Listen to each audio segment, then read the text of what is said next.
the one funny story, and I tell this to everybody. So Monday night, Alamo Dome, I don't know what the attendance is, 60, 70,000.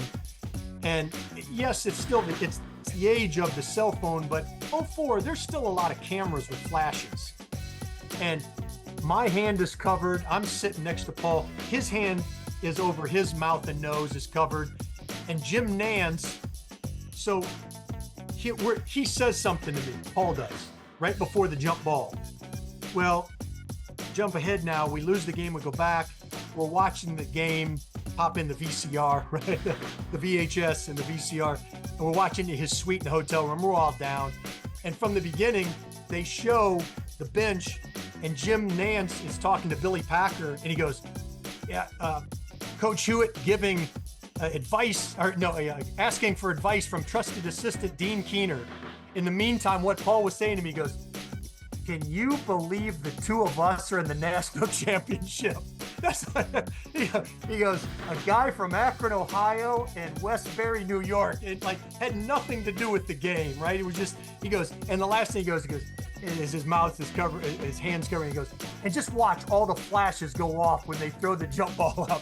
And we didn't even know, did Emeka Okafor or Luke Schincher win the tip? It was great. I mean, that made us chuckle even in a loss afterwards. I'm Daniel Bowles. And I'm Dan Searle, and it's time for a new episode of Off the Beaten Path Hoops, podcast for basketball coaches living in obscurity, working in obscurity, and those who have made it out, but quietly snuck back into the business. And that's who we've got today, right, Coach Bowles? Yep. Right. It's a place for storytelling, learning, connecting, reconnecting. We'll have some food for thought. And then during our lightning round, we always get a little bit of food for the belly. All right. Today we get to catch up with Dean Keener.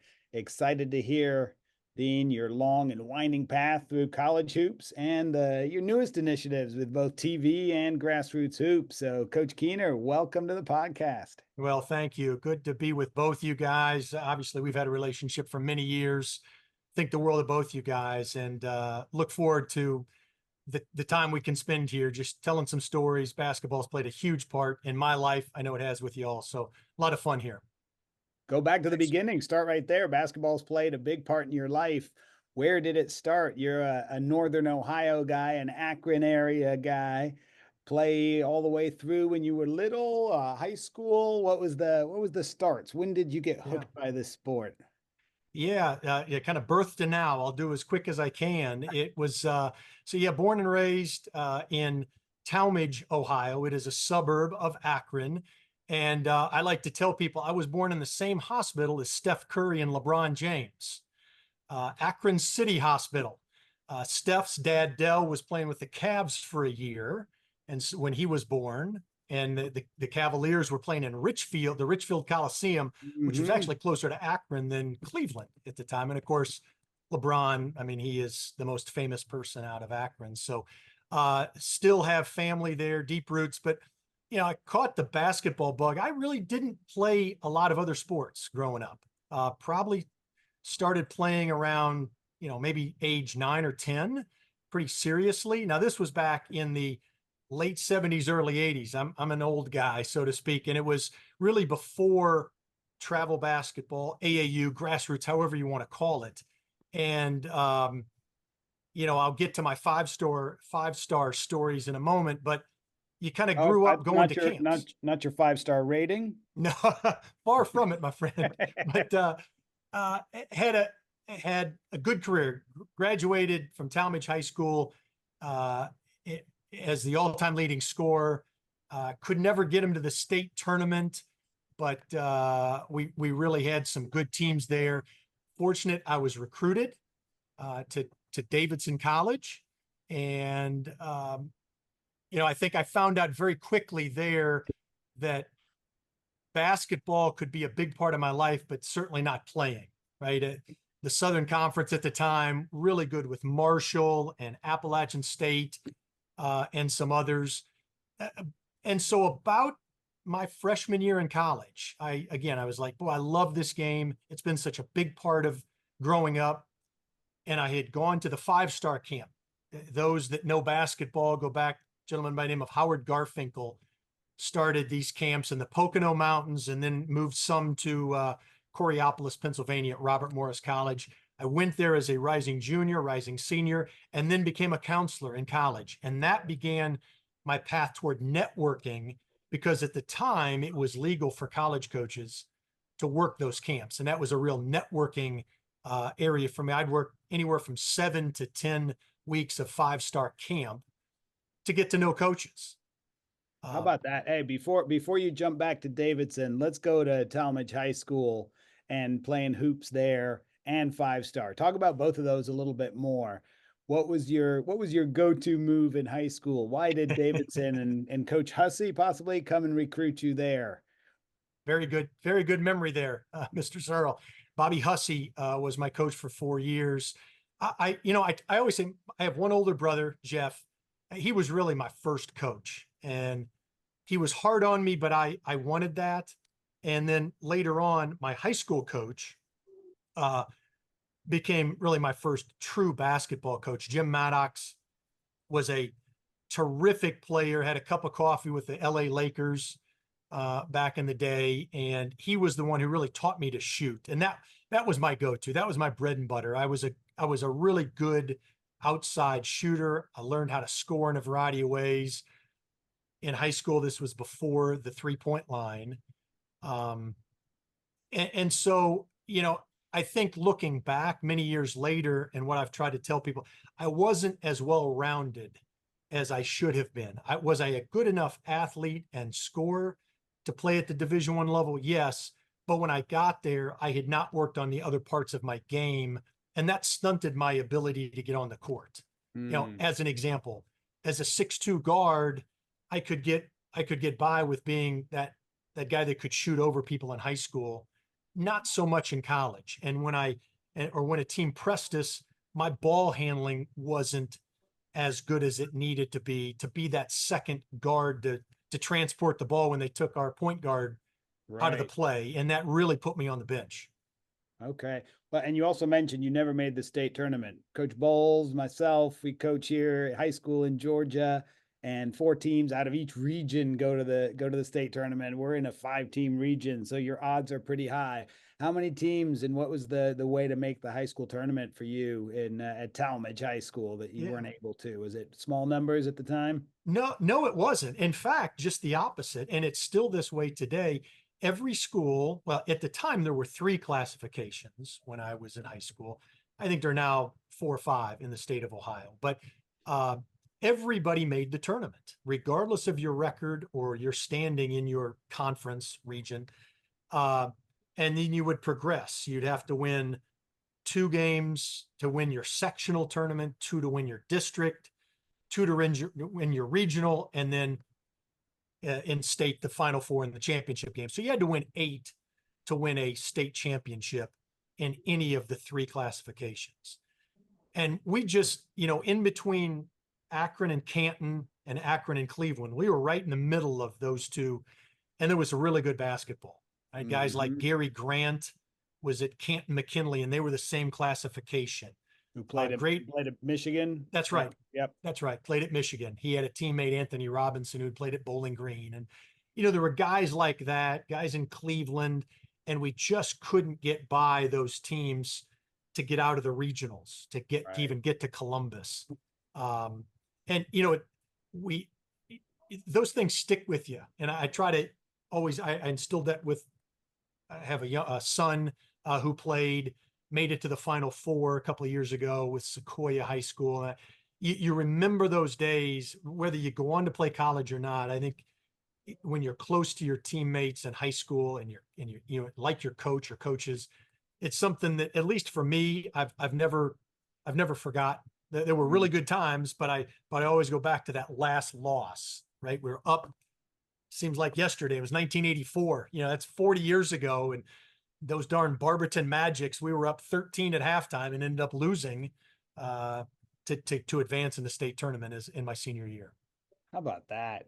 And and it sticks in your brain, that's for sure. Yep. Hey, let's get back to 5-star in Davidson, though. You said there was, and I know Coach Bowles has some questions here too, but was there a moment sophomore year or one of the other years there where you got dunked on or your shot blocked, or was it like, ooh, this isn't going to happen, let me go work some more 5-star? Yeah. Did that happen? Yes and yes. I don't know that there's an exact moment, but going back to when we started the conversation here today, there really wasn't travel basketball back in the mid 80s. And so you'd go to camps, and the two biggest camps were 5-star and BC. And BC, they had a camp in Indiana. They had one in Milledgeville, Georgia. And because I was in Ohio, went to the 5-star in Pennsylvania, and that's where college coaches would just, by the hundreds at all levels would be there every week. There was really no such thing as live periods. They could kind of go out as they chose during the summer months in June and July, and you'd play against the best of the best. And back then, this was before the internet, and so there were all these mythical stories that you might hear of a kid in New York City. You might read about him in Street and Smith magazine, or some high school magazine, but it was really even before ESPN and Prep Hoops and all the things. So you might hear about these people, but it wasn't until you saw them on the court that you realized, yeah, there's a lot of other people out there that are as good or significantly better. To answer your question directly, I continued on to 5-star as a counselor. It wasn't so much maybe at 5-star, but it was at Davidson my freshman year. I learned pretty quickly that I was not going to, I was going to have to work my way into the lineup as the years progressed. And at the end of 4 years, my career was going to be over. I wasn't going to play in the NBA, let alone Europe or anywhere else. But I knew I wanted to stay connected to basketball, and coaching was the way. And 5-star and networking with those coaches really was the way for me. Quick story. I worked Pittsburgh, the University of Pittsburgh camp, overnight camp one year. Got to know an assistant there by the name of John Calipari. And the next year went back and worked that camp again. And Cal was a big 5-star guy. So he and I we left that week of the Pittsburgh camp when it ended on Friday and drove to the Poconos to work the 5-star camp and got to know Cal that way. And I've got other stories where you would network with guys that everybody, knows now as really talented coaches that were players or young assistants back then. And it launched so many guys' careers, the 5-star camp. But yeah, I learned in a hurry at Davidson that I was just one of the guys. I was no more, a man among boys in high school is just a man among men in college. Right. And it's amazing, as long as we've done this now, how many guys that are, our age and that they got their start working camps. And it's, I don't quite know that our younger guys now have as many opportunities to do it, but just the stories, of those. And it's it's either, what was our couple of things were working camps and then working a job for free. Like those are the starting points for most of our guys. Yeah. Yeah. The camp 5-star at the time was a Sunday afternoon to if I'm not mistaken, Saturday, but I know, and it was Friday to Sunday, now, and that was an overnight camp, and I'd make $100. And, I was just happy that I could be around, I could network, but I could hear the afternoon lecture as well, right? Here comes Bobby Knight or, other coaches out there that you could just for an hour or 90 minutes, I could listen along with the campers, all the not stories so much, but just all of the techniques and training and drilling, that it was a free clinic every day for 5 or 6 days during those lunchtime clinics.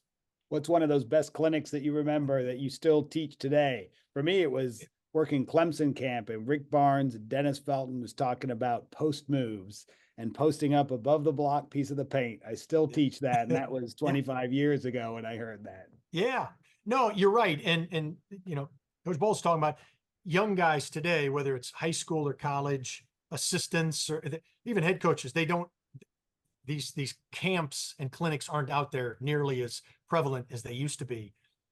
Still opportunities. And I would encourage any coach, anytime you get a chance to go listen to somebody, you need to, although I'm not sure coaches in this day and age give as much information maybe as they used to as well. I mean, back in the day, I mean, they were giving out their playbooks.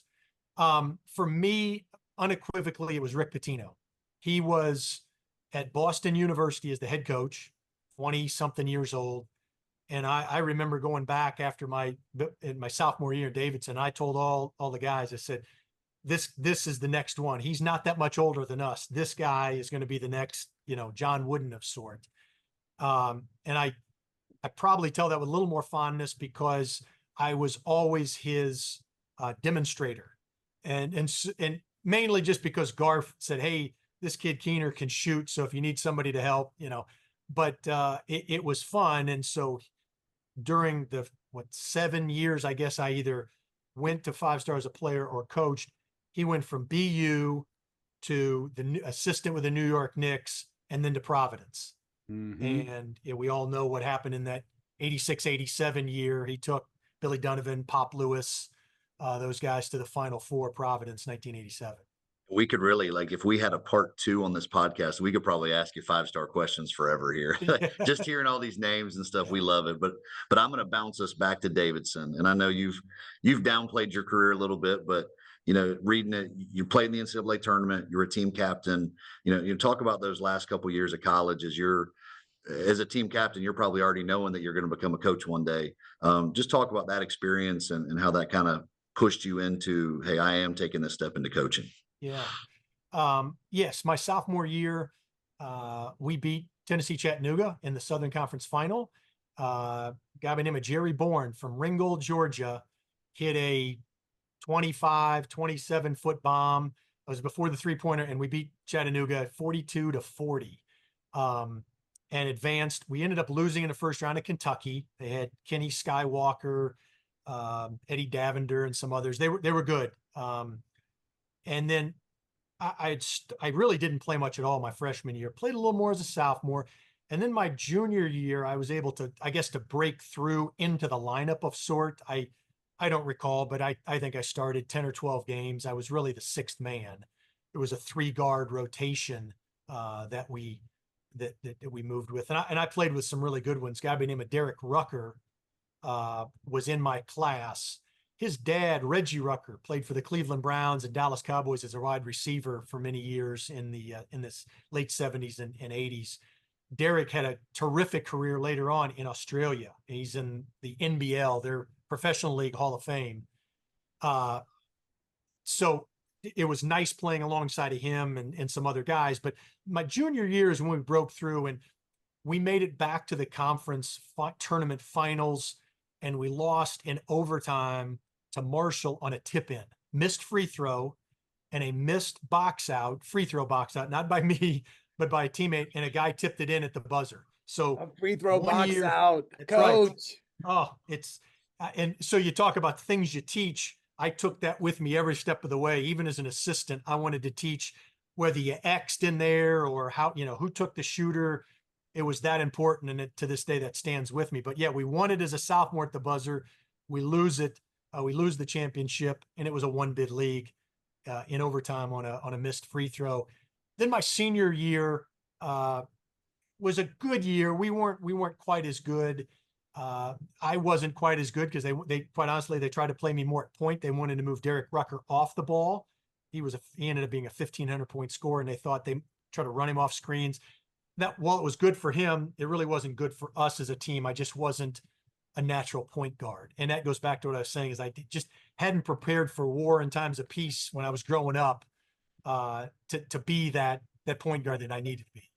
That's interesting that you say that, because here we are, 3 coaches, and we've got people in our gym all the time. And I was teaching a group yesterday at a showcase, and you make shots and you've got a spot on the team. You're saying you could make shots, but you needed a more well-rounded game to be successful at the higher level. So I'm learning today too, Coach.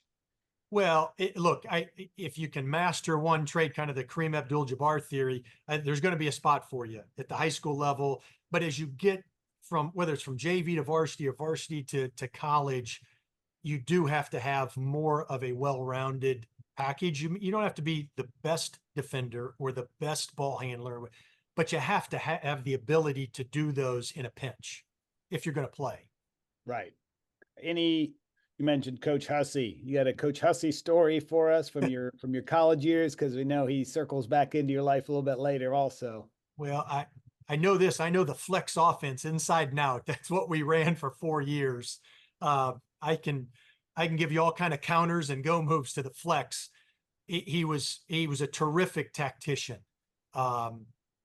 He like most guys, and I thought he was really hard. Yeah, I know he's hard on me. He was hard on us, but there was a reason for that. And, he knew he brought in a large 8-man class that I was a part of as a freshman, and he was going to have to set the tone, get the culture right. And it then paid dividends, as when I was a sophomore, my second and third year. Stories, no, just, thankful that I got to play for him and some assistants that were really good people. One by the name of Jim Baker, who to this day is still coaching. He was at Catawba College for almost 20 years, very successful Division II head coach, then left and became a high school coach at Central Cabarrus, won a couple of state championships in North Carolina, and then this year moved to the Cannon School. And so Bake, as we call him, he was not that much older than most of us when we were in college. He was a young kid, the young assistant that lived under the football stadium and, made, peanuts, but wanted to get into coaching. And so he was not only a friend, but an assistant and a terrific person. You talk about the flex offense, and this is I don't know if this ages us or what it does, but it's very humbling when we talk to our kids. We're like, all right, guys, let's set up the flex. And not one high school kid knows how to do it anymore. That baseline cut, right? And then the down screen and then the duck in. So yeah, it's interesting. Whether you don't see a lot of teams running that. There's a lot more because of the 3-point line. There's a lot more openness and free flowing into it out of a secondary break, I think, offense. But I do think that you need to make sure your kids can guard a flex cut, because whether it happens intentionally or not, I do think that things happen along the baseline or guarding a down screen with a duck in inside. You'll see it every now and then. It's almost like when football teams go play someone running the option. Kids freak out. They're like, "What are they doing?" But they'll hit you on that. Sure. And if you run it well, it's very hard to guard, especially because you don't get those reps anymore. No doubt. Yeah. Hey, I think Coach, go ahead. No, I'm just gonna say I think you see teams to the bullet point of, it's like running the wing tee or the option, where maybe there are still some coaches in high school do it that they don't feel they've got to do something a little bit unique. They may not have the size or the athletic ability to compete maybe within their region or their conference, but again, not as much. Right. We saw it this summer at one of the camps, and it took me 3 of those flex cuts when they got layups to say, wait a sec, hey guys, just go ahead and switch. But it was a delayed reaction because it's not top of mind anymore. Not at all. Not at all. Hey, Coach, you're talking about Bake living under the football stadium. Where did you live at Drake when you were off to your first coaching job? And what was your status on that coaching staff? How'd that move happen? How'd you get into college hoops right out of playing? Yeah. So make a very long story short, I was an economics major at Davidson. My dad had been a lifelong pharmaceutical sales person. And so I knew I wanted to get into coaching, but I was kind of dual pathing it with reaching out to college coaches for graduate assistantships, as well as interviewing almost to appease my parents. And I got a job offer and turned it down from Procter & Gamble. If you don't know, in the world of consumer packaged goods, one of the better training companies for Cincinnati. That's exactly right. Was? Yep. And I thought my dad was going to disinherit me when I told him I turned this down and I don't have a job yet in basketball. What had happened was, in early April of my senior year, so in April of 1988, I received a call on the landline, of course, before cell phones, from John Calipari, who I knew from working the Pitt camp when he was an assistant and 5-star. He said, "Dean, I just got the job at the University of Massachusetts at Amherst."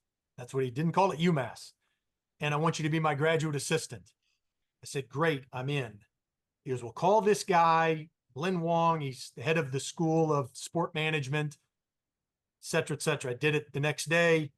And so I start my application process. Later that week, we have our banquet at Davidson. Coach Hussey announces that I've accepted a graduate assistant job. And about 10 days later, Cal calls me back, and I could tell immediately by the tone of his voice, there was the son of somebody on the search committee he needed to hire as a GA. So I go from really high thinking I've got a job before graduation to now I don't have it, to I turn down the Procter & Gamble job and sale. I graduate in May, and that entire summer of '88, I'm working 5-star, just trying to get anything I can. And finally, in early August, this is about 3 months after graduation, I get an offer to become the GA at Drake University, Missouri Valley. So load up the car, parents drive me out to Des Moines, Iowa. I start work on my MBA and graduate assistant coach. And I was there 2 years. And all the typical stories, at least you heard back in the day. I wasn't married, but lived in married student housing because it was $135 a week. And that was really about what my stipend was from the university as a graduate assistant. So I'd piecemeal together different, I'd work at the rec center at odd hours, just, at the front desk to make, $20. We didn't have a training table, but I'd work my way. I could stretch $50 over the course of a week to eat. And you just made it work. And I spent more time in the basketball office than I did on my schoolwork, but it was probably, I was probably working 16-hour days between my requirements for school, my requirements for basketball and practice, and then just trying to make a little extra change just to survive. And did that for 2 years, and met one of my best friends. He was an assistant, Scott Howard. He's now with the Denver Nuggets. One of the other assistants, a gentleman by the name of Neil Doherty, actually was the head coach of TCU for many years. Unfortunately, at the Final Four in Indianapolis, I want to say in 06, 07, I could be wrong, went out for a run and fell to a heart attack while running. Neil at an age, I think, young 50s, but met some good people there. And anyhow, it was a good time, and that helped launch my college career. I needed to get in, and I knew, or at least I was hopeful, that my work ethic would allow me to continue to grow. So once you get in, we're in the Midwest, we can stretch $50. Your next stop, we probably can't do the same stretch. Yeah. So how does a Midwestern guy end up all the way in Southern California? So I mentioned meeting Scott Howard, who was the top assistant at Drake. He had been a graduate assistant for George Raveling when George was at the University of Iowa. George now is at USC, University of Southern California. And he was looking for, I guess now you would call it a director of operations. At the time, Division I was allowed to have two full-time assistants, one director of ops and so forth. That later became called restricted earnings, and now director of operations, and then a graduate assistant. Okay, so you could have a staff of 4. And Scott, he called Scott and said, "Hey, I really like my GA," and I'll come back to that in a moment because it's really interesting. He goes, "I love my GA, but it's his first year in college coaching, and I don't know if he's quite ready to move up." And Scott said, "Well, I know a guy that I think would be great. He's only got 2 years, but I'd love for you to interview him." So ended up that the McDonald's All-American game was in Indianapolis. And this happened in a matter of about 48 hours. Scott calls me and says, "Hey, George Raveling wants to meet you in Indianapolis. He's going to interview you because he's flying in there to watch Ed O'Bannon." He was recruiting Ed, who eventually had signed at UNLV, ended up at UCLA. And it's kind of the impetus for this NIL for those that don't know. And so I literally, I didn't have enough money for a hotel. So I drove through the night from Des Moines to Indianapolis. I want to say it was like 7 hours. I could be wrong, give or take. It was about a 7 hour drive. And I stop at a truck stop outside of Indianapolis because I'm going to have breakfast with George. And I change into my only sport coat. I didn't even own a suit, right? And a knit tie. And I kind of took a quick little shower of sort on the face, and I shaved. And that was about 7 a.m. I met George at 9 a.m. at the Marriott in downtown Indianapolis. And George shakes my hand. We sit down for breakfast. And if you know George Raveling, he is a huge reader, an advocate of reading and furthering education. And he had a stack of newspapers on the floor next to him in the restaurant. And he just kept reaching down because he was trying to catch up on some LA Times sports pages he hadn't read on the plane. He did. USA Today was big back then. There was a magazine called The National and the Indianapolis Star. So he had, I don't know, 7 or 8 newspapers, and he held them up over his face while he kept eating and kept asking me questions. I made no eye contact with him the entire interview. Wait a second. So this was literally the interview. Yeah. And he is having breakfast, reading the newspaper. He's holding the paper up and asking you questions. Talk about multitasking, right? Before the iPhone. And I'll come back to that interview, but I called Scott afterwards downstairs from a payphone. How'd it go? And I said, there's no way I got it. And I tell him the story. He was eating and he was reading the newspaper. Well, did he ask you questions? Yeah. Was he listening to you? I said, I don't know. I couldn't see facial expressions. And, but I ended up getting the job. And so, I just made it work. I literally drove from Des Moines to Indianapolis, changed in a truck rest stop, did the interview, changed back into some sweatpants, and drove back to Des Moines, all in a matter of about 16 hours. Right. And that's all. That is about 7+ hours on I-70, I-80, I-74. It looks like. What truck stop? Was it a Pilot? Was it a Love? I don't know. I can't remember. I want to say TA Travel America, but don't hold me to that. Yeah, but I didn't use the full shower. It was just kind of one of those wash your face and your underarms, and I just needed to shave. And I didn't drink coffee back then. I'm just kind of slapping my face to wake up. But I was on such a high that I might have the opportunity to work in the pack. It was a pack 8 back then. Right? This was before, gosh, I'm trying to think. No, maybe it was the pack 10 because the Arizona schools were in there. But it wasn't the pack 12. But just the opportunity to work for an iconic figure. You remember now, this is 1990. So this is just a couple of years, 6 years after George was an assistant to Bob Knight on the Olympic team. Right. And, he coached a bunch of NBA guys at Iowa, Roy Marble, BJ Armstrong. I'm forgetting the rest of the names now, but, and just, that opportunity, I knew that somehow if I could get that opportunity, I could make the next step. And as deflated as I was going down the escalator to call Scott to say, George, he was more interested in the sports page and he was in a rush to get to see the McDonald's game. It wasn't until I got back home and got the call from George's admin that he was looking to talk to me that I got the job. Then, the range of emotions in about a 3-day period were as much as any 23-year-old, I guess, could imagine.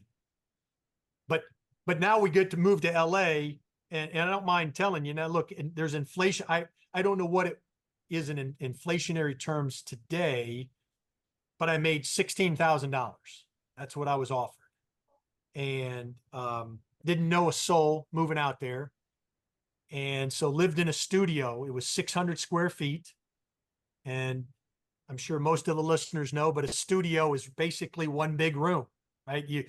You can sit on a small love seat and you can look to your right and see your bed, and you can look to your left and see a table, if you even have one, that's next to your kitchen area. And right around the corner is a bathroom and a shower. And that's about it.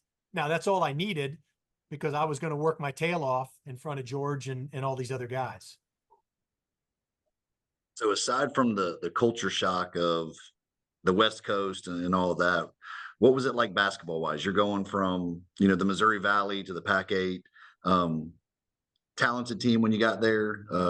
What was it like just from that basketball part of it coming out there? Yeah. Yeah. Good question. So the Missouri, you know what, as much as I thought I was a student of the game when I was in high school and college, I really didn't know the national landscape. And so I go back just a moment. The Missouri Valley, like Wichita State was really good. Eddie Fogler was the coach, and Creighton was really good, and Bradley and Indiana State. I mean, they were really good basketball teams, and it was good basketball that was played in front of 7, 8, 9,000 people. That was eye opening in and of itself for a young guy like me. Then you move to the Pac-8, Pac-10, and everybody was good. It was, gosh, I'm trying to think. Mike Montgomery at Stanford had, Adam Keefe, and they were really good. And Cal, Lou Campanelli was at Cal with players. UCLA, I mean, Don McClain, I mean, they were loaded. Jim Herrick was the coach. Lute Olson was at Arizona, and I'm drawing a blank now. The guy that came from Michigan to go to Arizona State. Bill Fisher, right? Bill Fish, yeah. Or Bill. And Cal, that was with Jason Kidd, right? It was that year. It was the year before, because we had him down on an unofficial visit, or maybe unofficial visit at USC.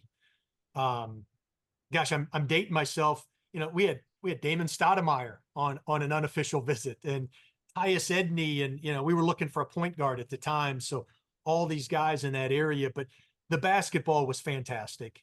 At least the way it was then. I mean, everybody had travel partners, right? You would go to the Washingtons, you'd go to the Oregons, you'd go to the Northern Californias, you go to the Arizonas and play 2 games.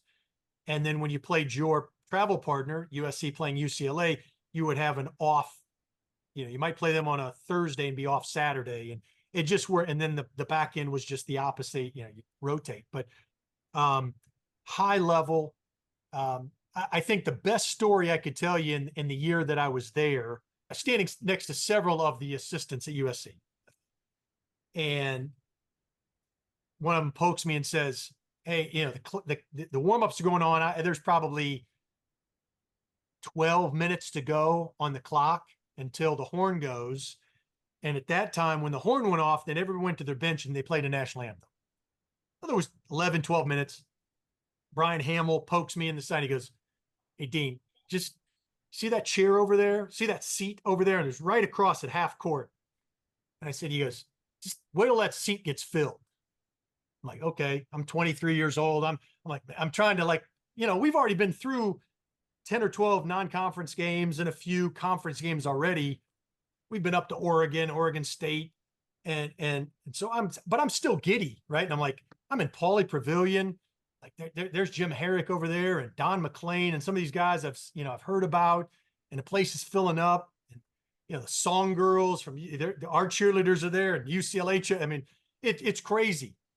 And all of the sudden, everybody in that arena at about, call it the 5-minute mark to go before the horn goes off, everybody stands up, and in unison they start clapping, and they clap from the time Coach Wooden walks in until he sits in his seat and just waves at him. I'm telling you, that's how many years later, I still got hair raised on my arms right now, just thinking of that moment. I could have no more coached that game. It was a good thing Rav and the guys had the scouting report. I was like, oh my goodness, there's Coach Wooden sitting at half court.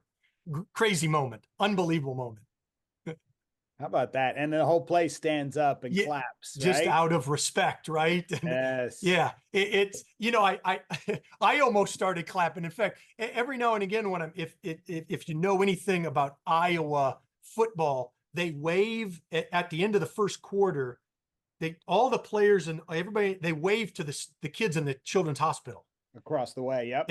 And even the visitors bench does that. Now I think they do it as much out of respect as they just wouldn't want to be chastised to not wave, right, at these kids. But I can see now, like I almost caught myself clapping, like Mm-hmm. this is Coach Wooden. I didn't, of course, but yeah, you're just an amazing, amazing time. And it was fun along the way too. Coach Raveling was in his 5th year. I guess I knew it when I was hired, but it didn't make any difference. He was on the hot seat, had not had a winning record, and we turned the corner. He turned the corner. The players did that year, and we made the NCAA tournament. Now we had some really good players too. That I found out, if I didn't know it at any other point in my life, I found out then it's all about the players. And those players, was this Robert Pack? Who else? The Harold lefty Miner. Miner. Okay. Yeah. Those, NBA those were the players. two, we had a third guard by the name of Dwayne Cooper, who actually played primarily overseas, but he played a couple of games with the Lakers. But yeah, Pack still is in the NBA as an assistant coach. He was a terrific point guard. Harold Miner, they called him Baby Jordan. I mean, just crazy talent. To this day, I'm surprised that didn't have a better career in the NBA. Mm. But just last week was watching a huge volleyball match. Stanford was playing. So I don't know, they might have been playing Wisconsin in this big match in Milwaukee. And Harold's daughter is a first-team All-American for Stanford volleyball player. And he was there. I know he finds great joy in that.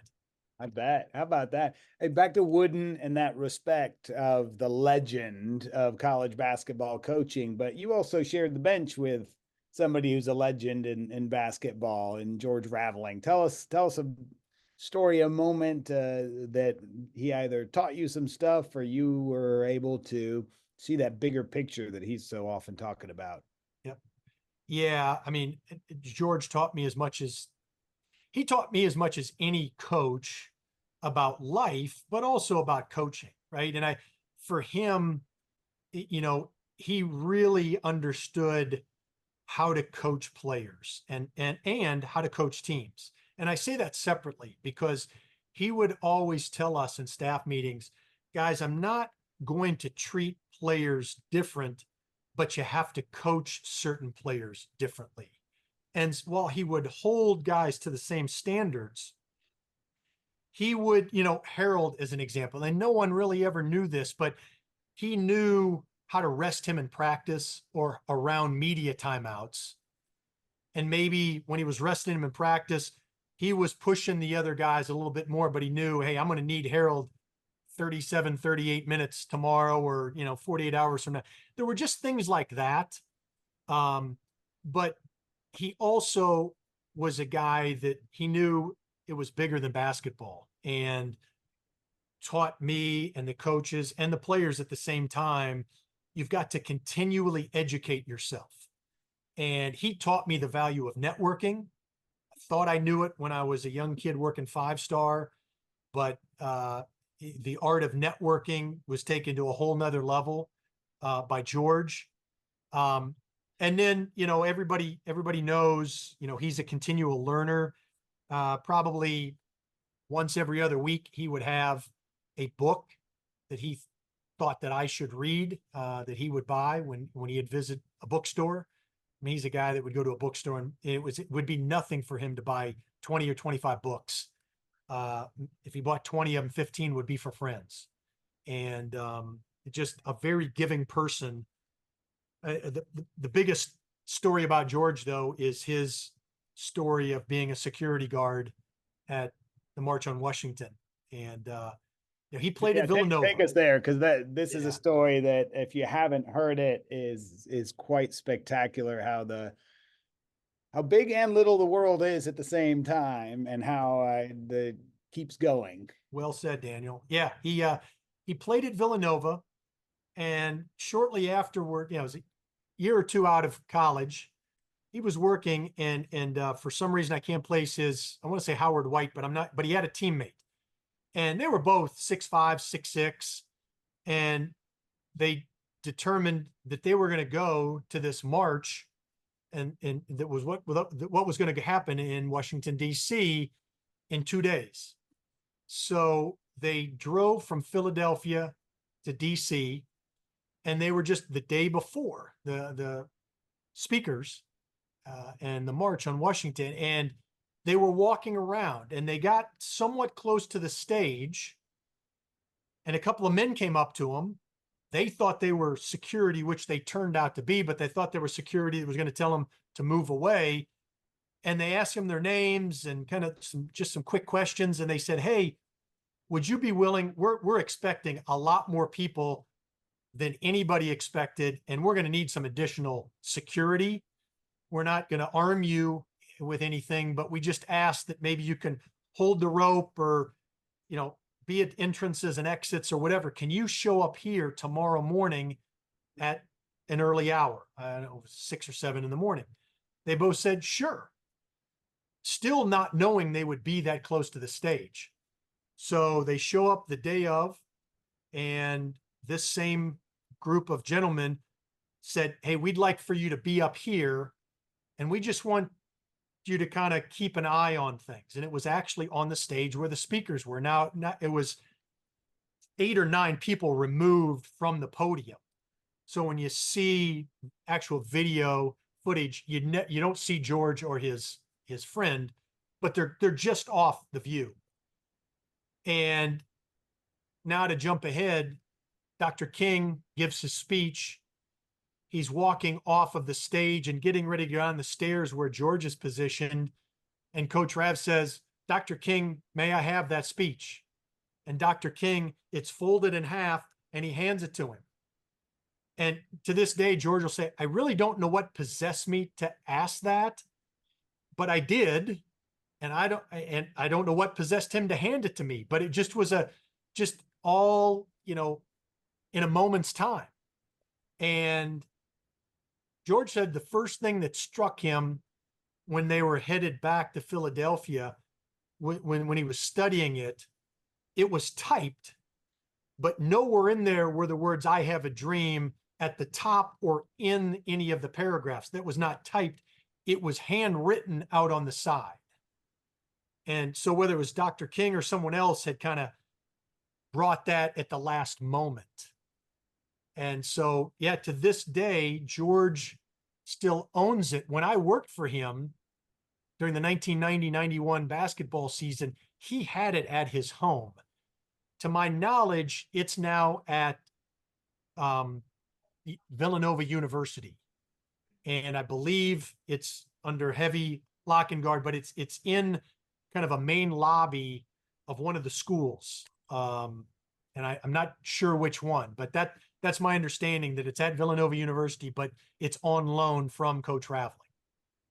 So but yet if you know Coach Ravling, you're not really surprised, because he was always one step ahead. He knew how to network. He knew how to communicate. He was highly educated. He really didn't understand how to take no for an answer, yet he was always polite. Just a fabulous human being who continues to be a mentor of mine, even from LA. Let me go back one moment.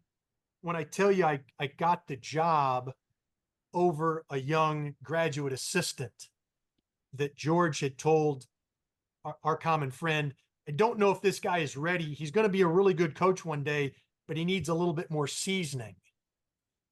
So, and this will speak to the kind of person this guy is. I walk in and my office is right next to this guy. And I know as I'm driving out there, I'm like, how am I going to, I don't know this guy. How am I going to handle the introduction? Because he wanted my job. We've got to get along as a staff.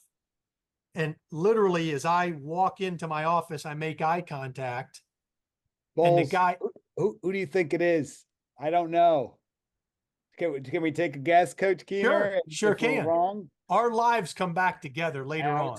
I was gonna say Paul Hewitt, but That's exactly right. It is? That's exactly okay. right. How Yeah. about that? So you took Paul's job. Well, the job he wanted, right? He remained there. But the point I was getting ready to say was, we made eye contact the minute I stepped in my office.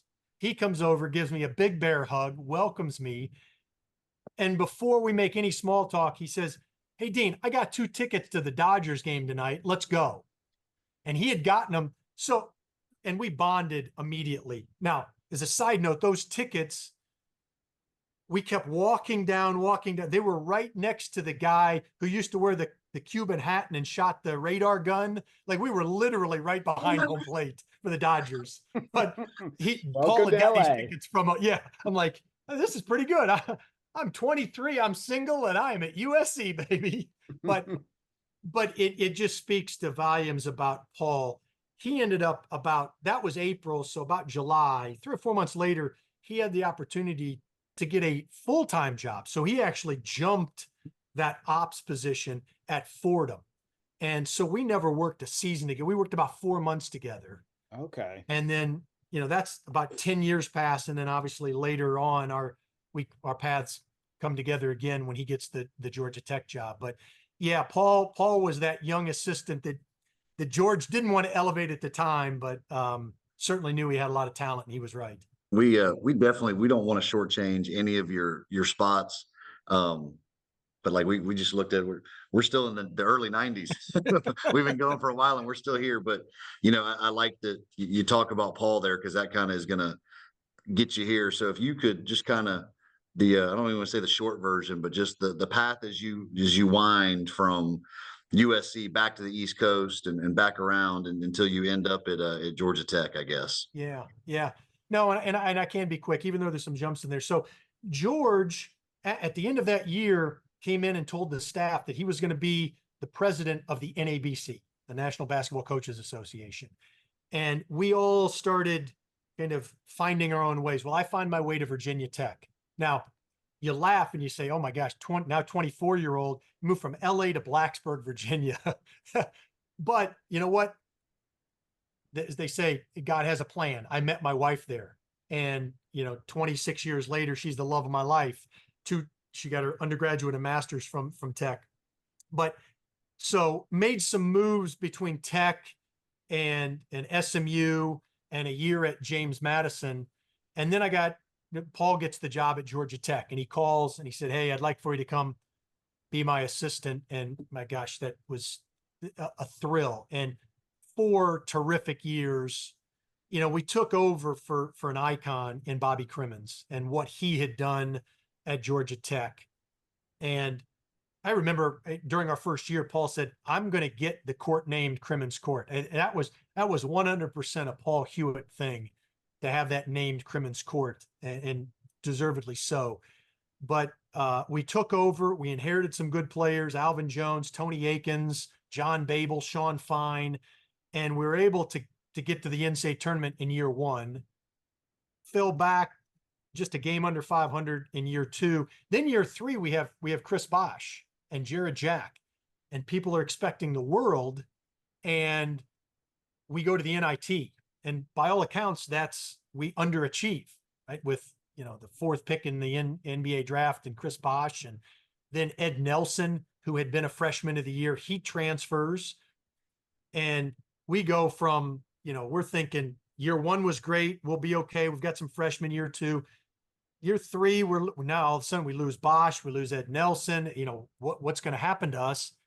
And we just turn it around in year 4. And there's not just one single thing that turned that 2003, 2004 team into a Final Four team. There was the maturation of Jared Jack becoming a sophomore. It was the eligibility of Will Bynum, who had been sitting out as a transfer from Arizona. It was Luke Shinsher, the 7'4" Australian, becoming a presence inside and putting on, 20, 25 pounds. And then Ishmael Muhammad, BJ Elder, and all these other guys. It all came together, and it was just a magical season. I'll say I was not on the outside looking in, but at that same time, I was a college teammate of Michael Eisenhower's younger brother. So we were able to watch some of those things and to hear his stories about Coach Hewitt and to hear those things. I think there's a lot of times, and we talk about it on this podcast a lot, talk about why Coach Hewitt, to me, is very, very underrated in what he did at Georgia Tech. Just talk about him as a person. And I know some personal stuff with the Eisenhowers that he did for them. And but just talk about him as a person and what he did. He's a great coach. Yeah. Thank you for saying that. I feel the same way. I'm biased. He's one of my best friends. Is he perfect? No, he's not. But he really did try to do right by the players.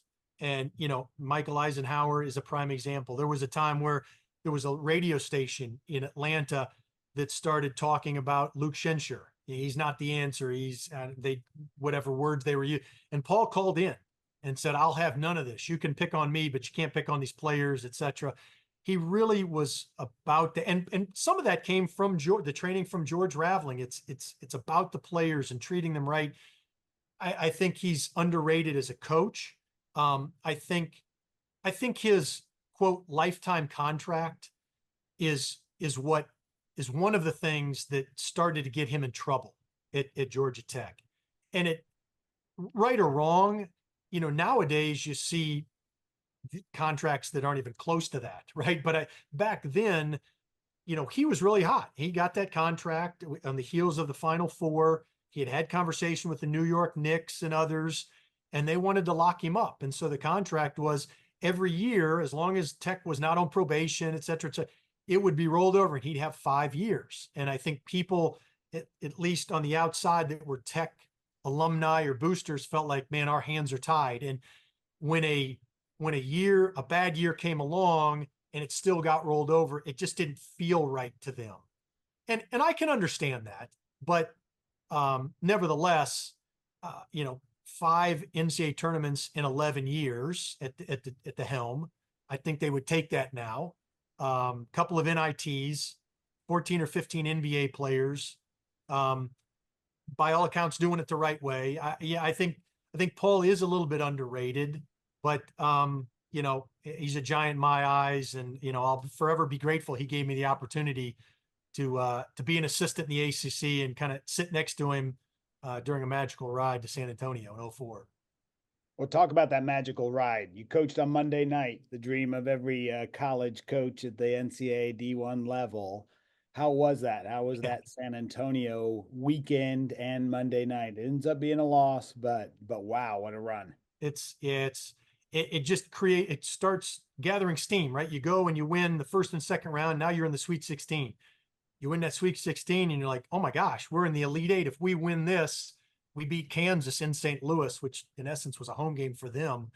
But yeah, I mean, every time you come back to campus, there's hordes of students and fans waiting for you on the bus. Not waiting on me, but the team, people wanting autographs. Was the Bynum shot? Was that the Final Four? It was. Yeah, was now, okay. He had a shot against Kansas, but yeah, his shot again was against Oklahoma State. That's right. And you're getting police escorts. I mean, it's what you think, oh gosh, that only happens to Alabama or Georgia in football, or UConn or Duke in basketball or whomever. But we live that, and it was. I mean, you go to the practices. It's not quite the same now, but there were tens of thousands there at our practice. And then we beat, Daniel, as you mentioned, we beat Oklahoma State, coached by Eddie Sutton, on Saturday. Marvin Lewis hits 5 threes in the first half, gives us a lead, and then Bynum, we call a timeout. I don't know how much time was left, 20 seconds, give or take. And Hewitt comes to the bench, and literally he looked at Jarrett and he said, "What do you want to run?" And he goes, "I don't care, but it better involve Will Bynum." And literally, and then Paul was like, and then he called the play, Bynum's play, just a high pick and roll, turn the corner. We had Marvin in the same side, so that if his help came off, Bynum was to kick it to Marvin in the corner. Help never came, and Bynum was athletic enough to get by. I don't know if he got by Tony Allen, his high school teammate, or maybe it was Lucas kid, but nevertheless, hit the basket, sends us to the the championship game. Real quick, 2 things. One is, on Friday, I had been named the head coach at JMU. Thrilled and very honored. Although I'd say, unfortunately for me, selfishly, I mean, that took a little bit of, I was kind of torn. I had breakfast with JMU boosters on Sunday.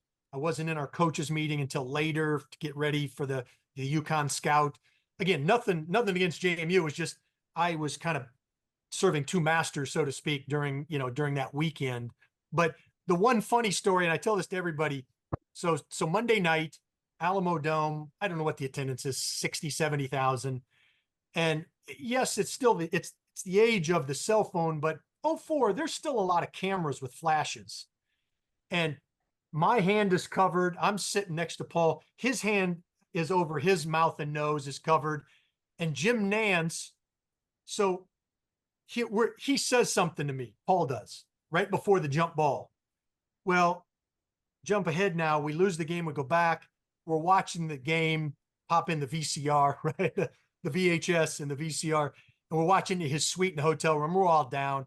And from the beginning, they show the bench, and Jim Nance is talking to Billy Packer, and he goes, yeah, Coach Hewitt giving advice, or no, asking for advice from trusted assistant Dean Keener. In the meantime, what Paul was saying to me, he goes, can you believe the two of us are in the national championship? That's he goes, a guy from Akron, Ohio, and Westbury, New York. It like had nothing to do with the game, right? It was just, he goes, and the last thing he goes, is his mouth is covered, his hands covering. He goes, and just watch all the flashes go off when they throw the jump ball up. And we didn't even know, did Mecca Okafor or Luke Schincher win the tip? It was great. I mean, that made us chuckle even in a loss afterwards. And enjoy that moment, it sounds like, right? Yeah. The loss is not that much fun, but the moment is quite significant. That's impressive. How about it? And you talk about a hot name and the chance to lock up a contract.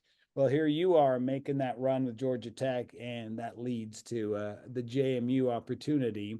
Yeah. Aside from your past experiences and all, how'd that come about, and how were those 4 years at JMU? Yeah. So the athletic director there, who just retired after 20 some years, Jeff Bourne, he had been an assistant AD to Dave Brain.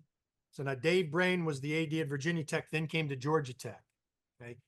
Well, Jeff was an assistant at Virginia Tech when I was there. So I knew Jeff. He was the business manager back in the early 90s when I went from USC to Virginia Tech. So we had that relationship.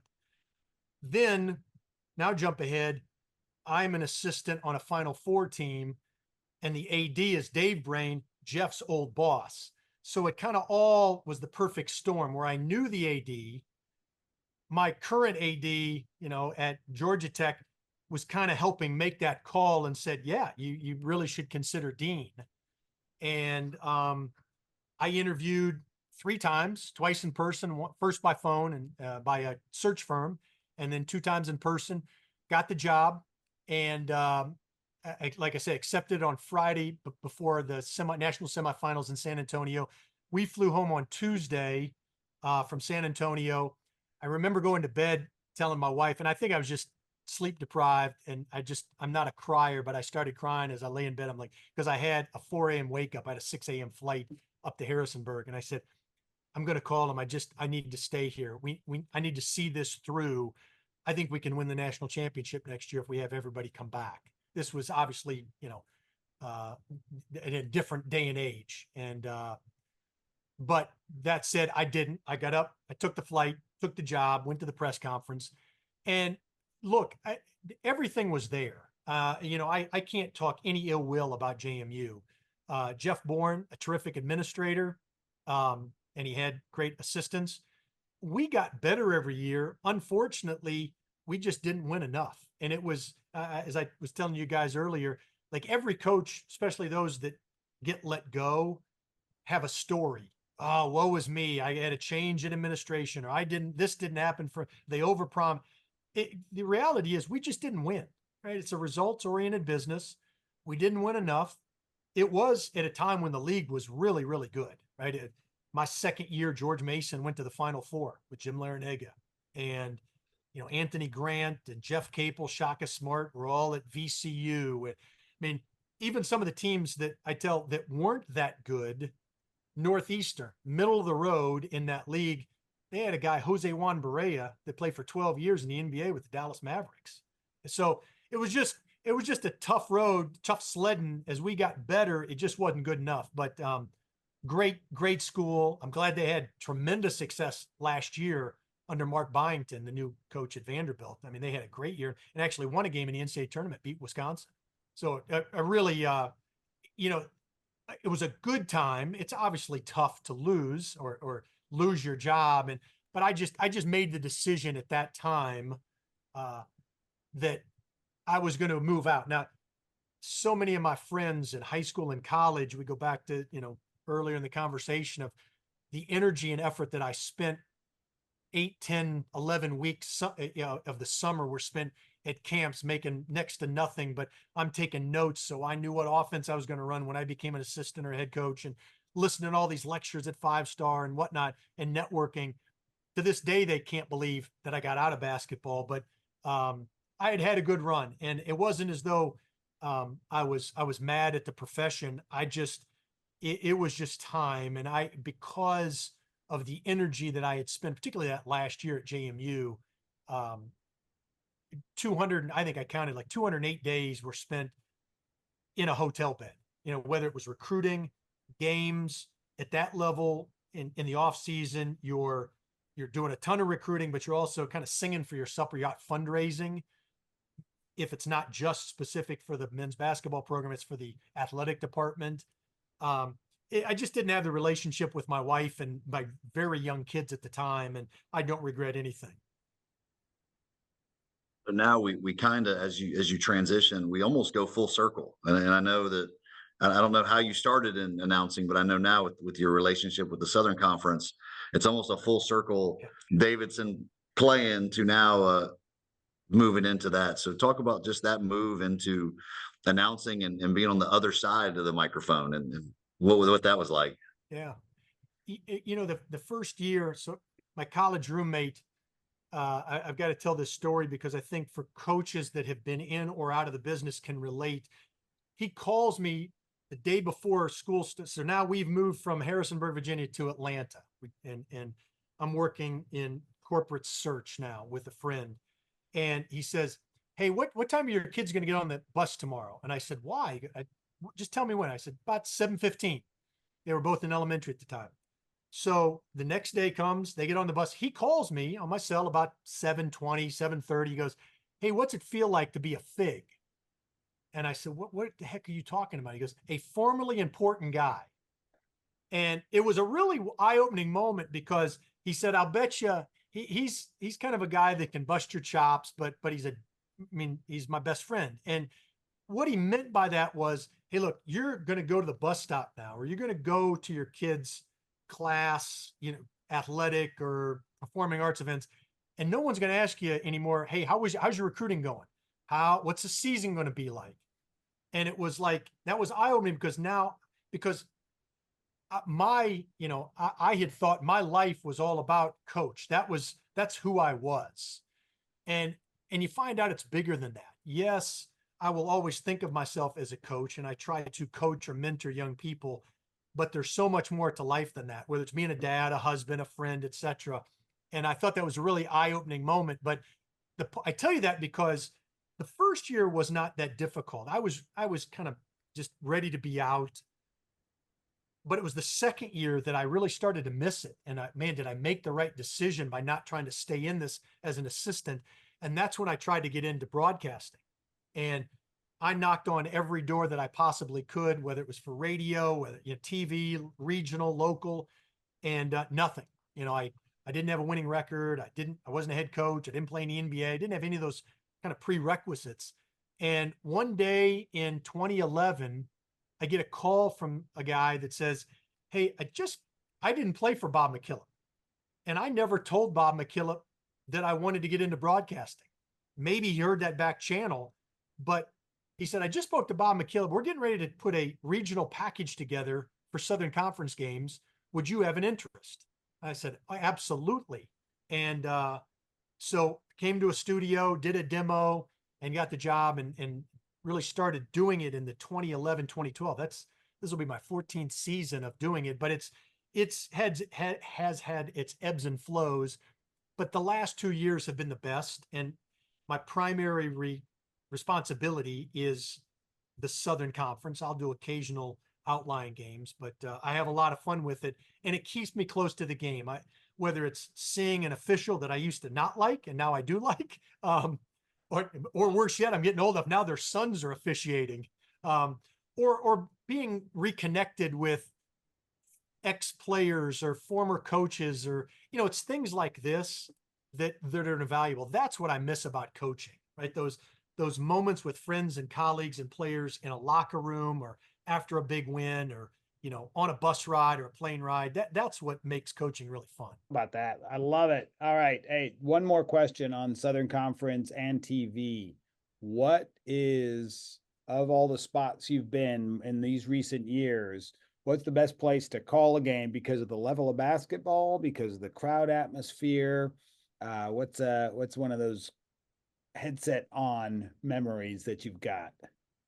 Well, I haven't done a lot outside of the SoCon. I've done some Big South games. I've done a couple of Conference USA, but if you're talking about games where I have worked, it really comes down to who's good, because Furman has not had the best arena. Timmons Arena is not being renovated this year, but it's not been the best arena in the Southern Conference.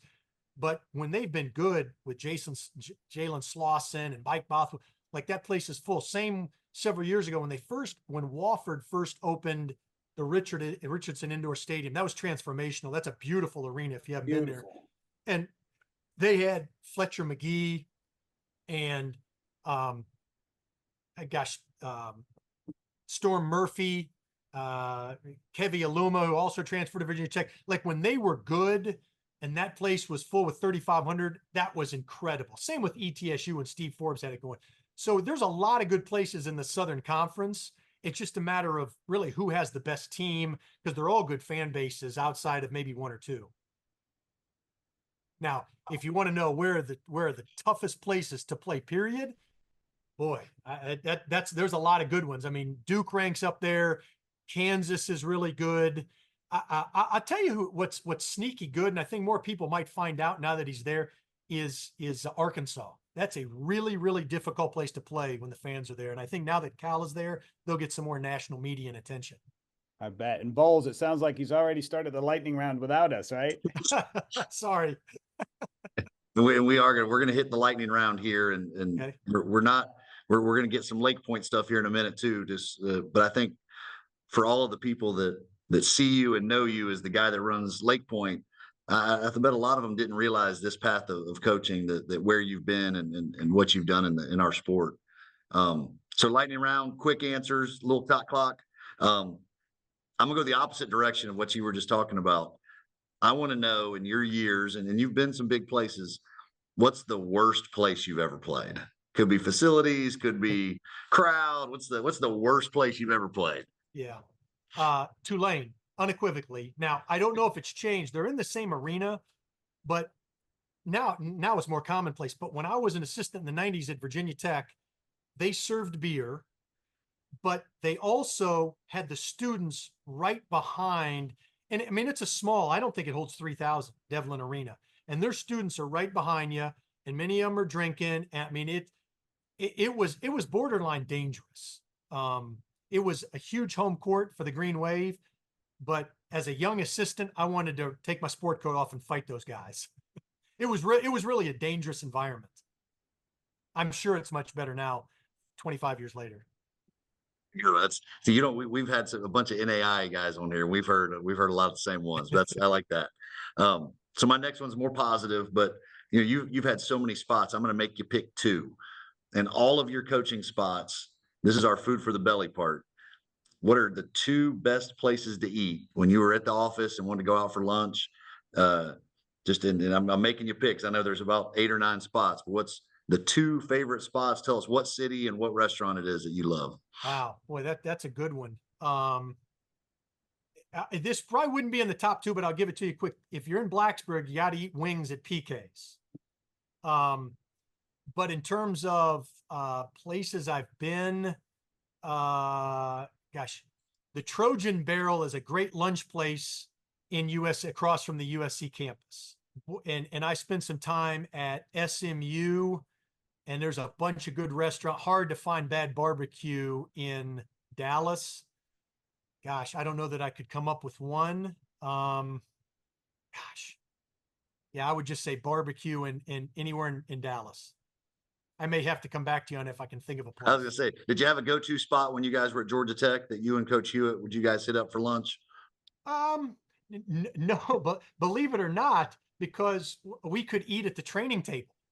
And I don't think they have it for all three meals. So you could literally eat breakfast, lunch, and dinner, which I would do as much as I was there. So I would say Miss Virginia, when she was at the Georgia Tech training table, boy, she could cook up some mean dishes. Outstanding. The training table has never made the food for the belly list here. I Well, love it.